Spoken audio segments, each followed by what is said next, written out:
안녕하세요. 살아남자 채널입니다. 오늘 주제는 일본의 바가지 요금 대처법, 야쿠자를 만났을 때의 대처법입니다.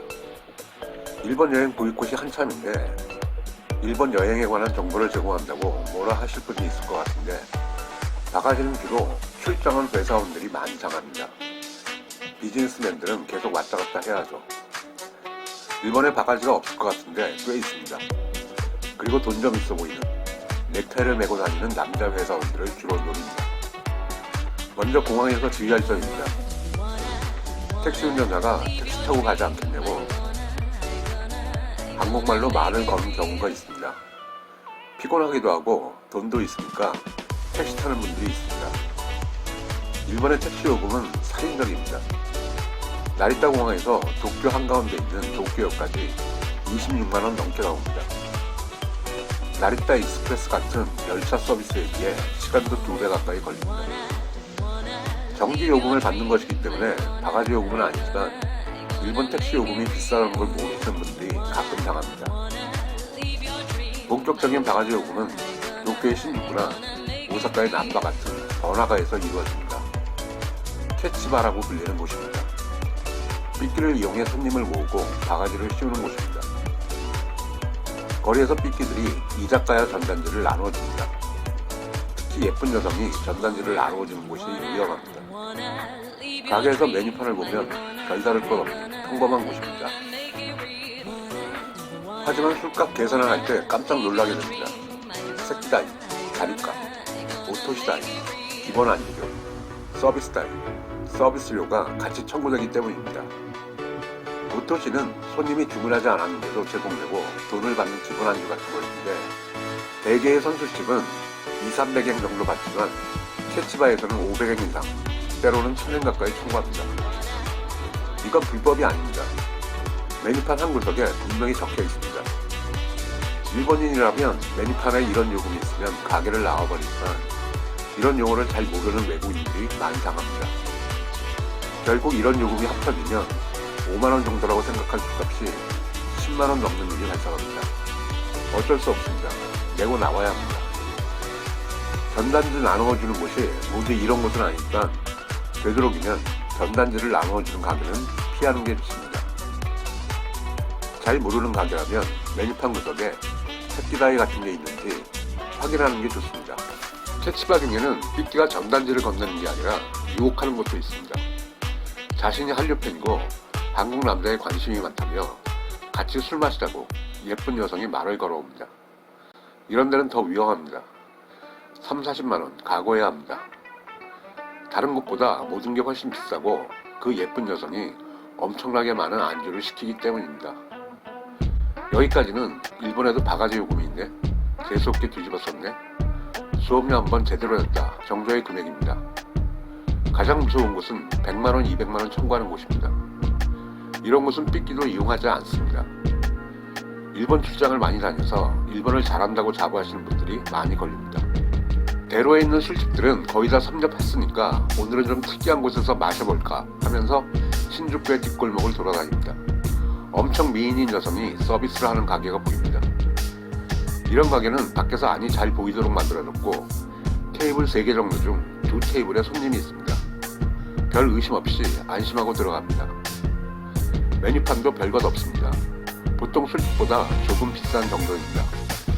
안심하고 술을 시킵니다. 미인인 여성이 가끔 자리에 합석해 대화도 나눠주고 술을 따라주기도 합니다. 화기애애한 술자리가 이어집니다. 술값 계산하고 나오려고 할 때 기절할 일이 벌어집니다. 계산서에 100만원, 200만원이 적혀 있습니다. 이럴 리가 없다며 메뉴판 가져와 보려고 하지만 메뉴판은 이미 바뀌어 있습니다.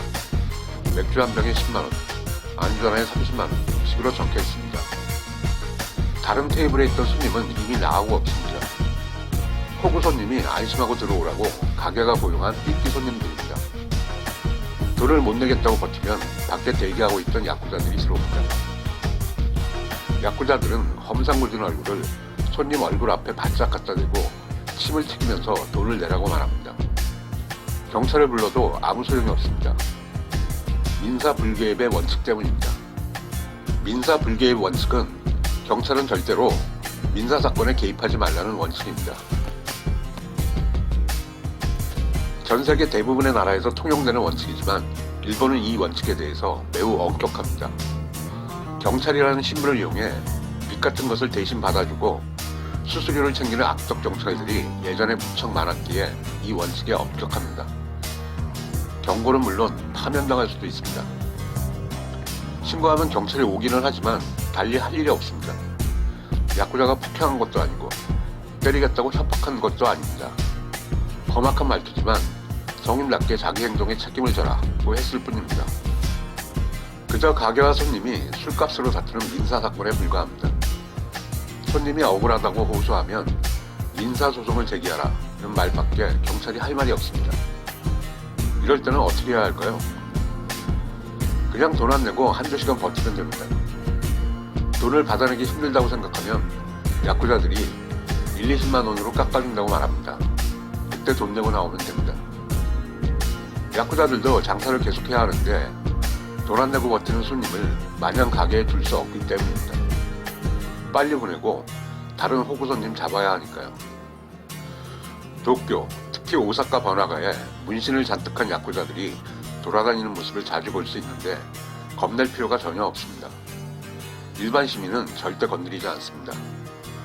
조직 간 세력 싸움에서나 폭력을 사용합니다. 가끔 일본에서 야쿠자와 시비가 붙었는데 혼자서 야쿠자 4명을 쓰러뜨렸다 식의 글을 한국에서 볼 수 있는데 그런 일이 있었다면 야쿠자가 맞아준 겁니다. 시비가 붙어도 일반인은 때리지 않습니다. 일본 야쿠자 조직의 96%는 지정폭력단으로 관리됩니다. 조직원 40명 정도의 작은 조직도 지정폭력단으로 지정합니다. 지정폭력단 멤버는 경찰에서 모두 파악하고 있는데 지정폭력단은 같은 일을 저질렀어도 일반 시민보다 훨씬 강한 처벌을 받습니다. 절대로 일반 시민을 건드리지 않는데 일본의 상인들이 야쿠자에게 자리세를 상납하는 이유는 뭘까요? 야쿠자들이 합법적으로 상인을 괴롭히는 방법이 얼마든지 있기 때문입니다. 문신을 드러낸 야쿠자 몇 명이 선술집에서 술 마시고 있으면 다른 손님들이 기겁해서 나가버립니다. 꽃가게 입구에 몇 명 서성이고 있으면 손님이 들어오지 않습니다. 일본에서 장사를 하시는 분이 아니라면 야쿠자를 무서워할 이유가 전혀 없습니다. 거리에서 마주쳐도 아무렇지 않게 생각하면 됩니다. 오늘 얘기는 여기까지입니다. 재밌었다면 구독과 좋아요 부탁드립니다. 감사합니다.